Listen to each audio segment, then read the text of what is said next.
Welcome to Trading Lounge and the US indices. We'll look at the S&P and the NASDAQ, and I want to start on the hourly chart today because it's where our trade is and it's the important bit, but I will go to the bigger picture and we will have a look at all the possible counts. Okay, so what we've been looking at so far is we've been looking at the current rally up as an A and a B and a C wave for wave 4, and we've got 5 waves in the first structure, so we knew that we'd get a correction. The correction was just swift and sharp, and then the next 5 waves up. So there's basically 1 and 2 and 3 and 4, and looking for one more little move to the upside here with this. So this stop here, our entry's here, but our stop is here. I just want to go into the tick chart and have a look at this, but the pathway for this is the 3, 4, and 5 here, and then the fall off from this particular point here. So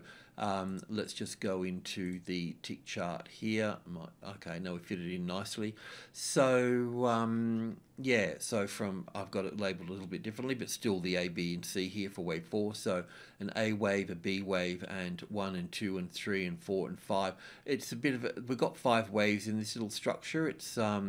It's truncated, so hasn't made a new low here, but we do have 5, 1 and 2 and 3 and 4 and 5 in here. So we're moving to the upside. So the time you get the video here, so we can look at these highs being taken out here. So that means that we can bring that stop up under this low here.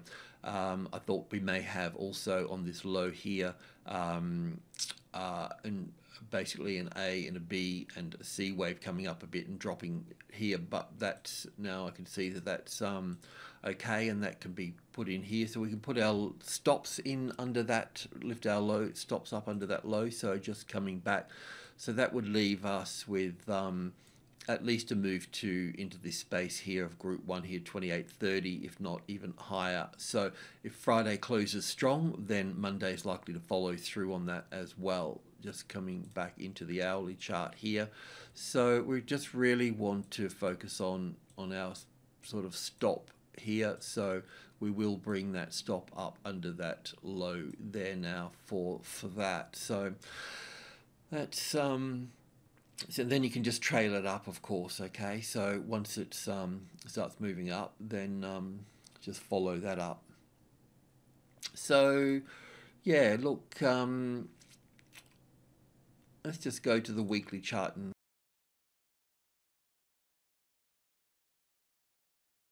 have a quick talk about that. And just before we go though, let's just do the NASDAQ as well on this. So with the NASDAQ, we'd been looking to, we had 5 waves up here. We were looking for a pullback in the box to buy in this green box here. It didn't really make it back in there, but we also had this line through here. We've also had this one on here as well. So if you've got a few positions in there, that's fine. At this stage, we can just bring that up and put that under there. That's probably finished the same as the other market, but also looking for one more move to the upside to take these highs out here.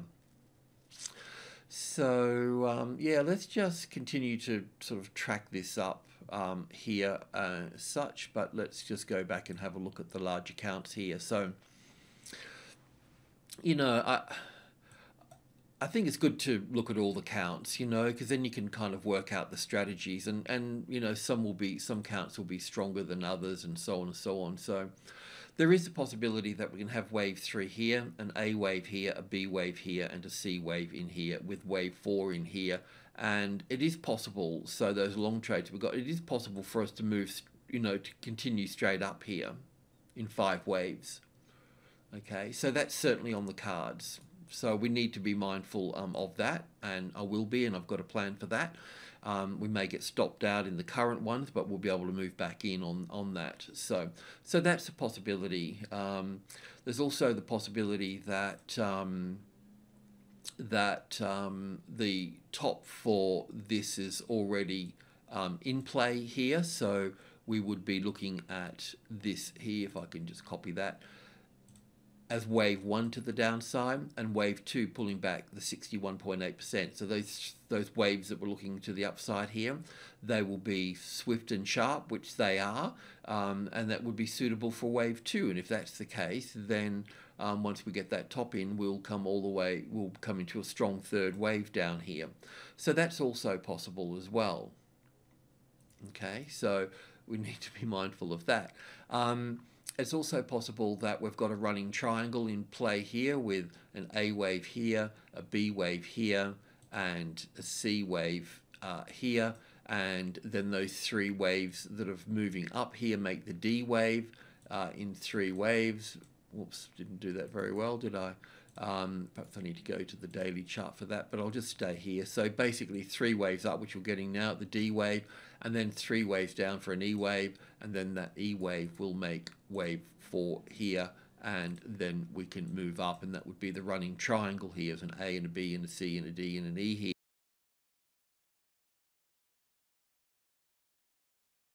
here for that. Okay, so that's the alternative for that. So let's just go to the daily chart here. So in this daily chart here, as you know, we can count this as, I can count this as 5 waves down, and we could look at this as wave 5 of C or 4 being in place, and you know, we can move up from that, but we would need to move past the 61.8%, which where it is now. So our target area is where we are now, the wave 4 of 1 lesser degree.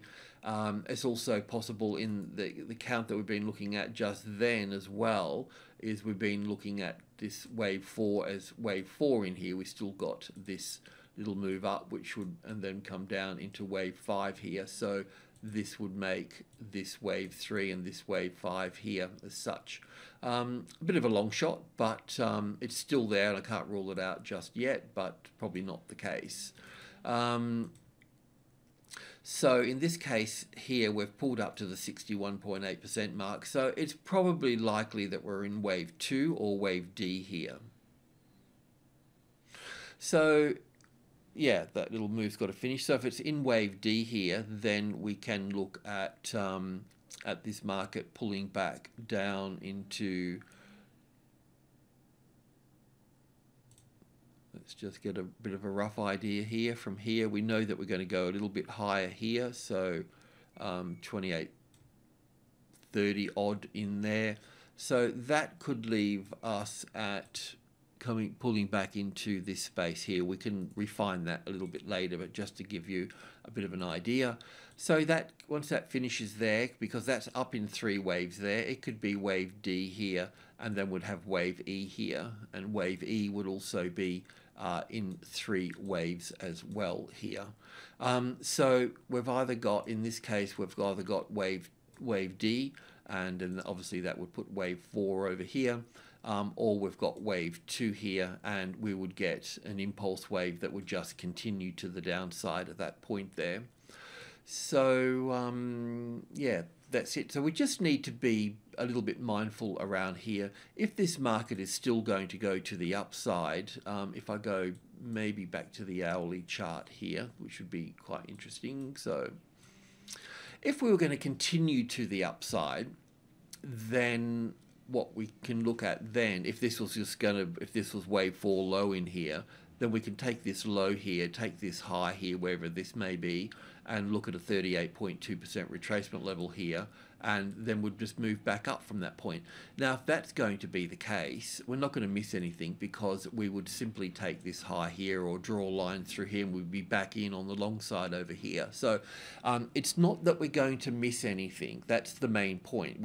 I'm quite good at that. It's just basically nailing this wave count down, but the wave count shouldn't be the be end and end all of everything anyway. So yeah, if we get this trade set up, by all means we'll go long. I'm not going to get fixed on a particular count at this stage, and I know there's a lot of different counts out there, and some people are quite confident in their particular count, and that's fine. I just see that the book is open, and we need to have all the counts on the table, and we need to eliminate them one by one, but at the same time, the trade setups and the trading is more important than the guessing game. Okay, so yeah, and that's that really. So yeah.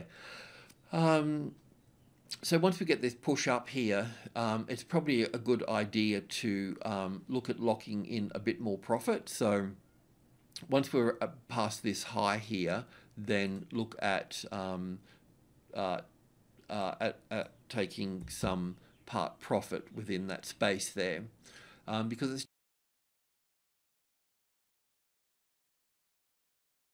too much of a risk to allow the market to fold back into a larger wave 4 here. So if I just copy that, that would be another degree of wave 4 here, but it'll be at that 38.2% retracement level. So we don't want to soak all that. We're better off, you know, taking part profit here and then keep running the stop up here.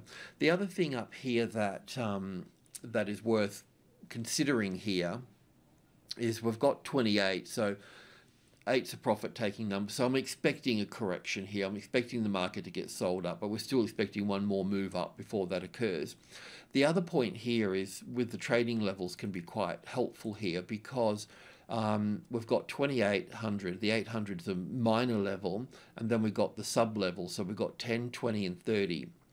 So if we get a tested support on top of 30, then it has to be a tested support, not just trade above it and then come back down. It takes a while. So if I can just draw it over here, if the market moves up, it will move up here, move up, go above the 30, and then it will have an ABC correction. It normally stays on above 2 here and then goes up from that point. It can spike down to 1.5 here and then still go up. But if it locks, if that 2 here, the 20, becomes the retested resistance, then you know that you've got to get out, because then it will pull back into the 800 at that point.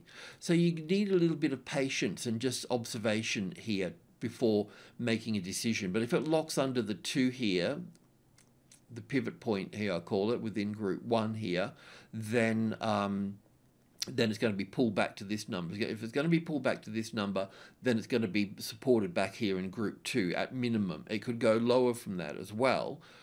So you don't really want to be involved in it at that particular point. So yeah, just be mindful if you want to continue to the upside there. And the other point too is if Friday closes strong, then Monday's likely to follow through as well. So having that support here would be on top of group 1 here would be nice, and it's a chance to actually get back in the market as well if that's going to be the case.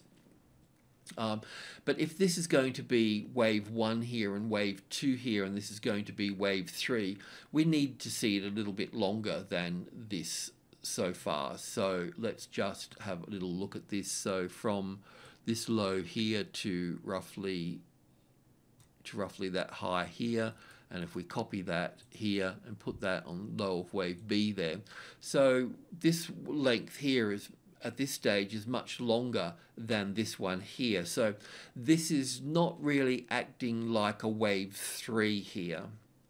Okay, it would still have to climb higher, and I would expect it to be stronger in this market going up.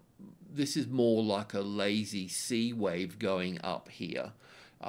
So for this to be a third wave here, we'd need to see the market much higher at the 2900 area here, which is not impossible, but that's where we would need to see it at that point. So it's either this top here is realistically, it's going to be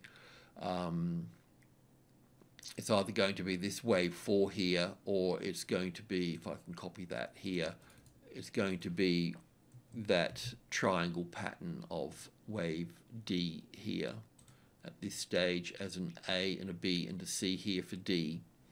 Okay, but anyway, at least you know what you can do at this particular point. So we're looking to take part profit at either being stopped out here or taking part profit between 28.20 and 28.30, and then leave some skin in the game. And if the 30 becomes the tested support, then move back in and you can trade up from that point.